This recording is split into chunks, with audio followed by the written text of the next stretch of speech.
What's good, my peoples? Discipline. We all know what it is. We all would love to have it. But the thing is, we all do have it. It's just a matter of figuring out how to make it work for you, how to accomplish that. It starts with consistency. Little by little, become more and more consistent, and you will start building it up. It's all about repetition, repetition, repetition.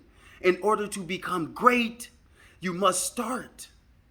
Start being consistent and start building that discipline. Use the motivation when you have it because it's not always there, but when it is, use it. Start understanding how it works for you. How do you become disciplined for you? Because when you can figure that out, you become great.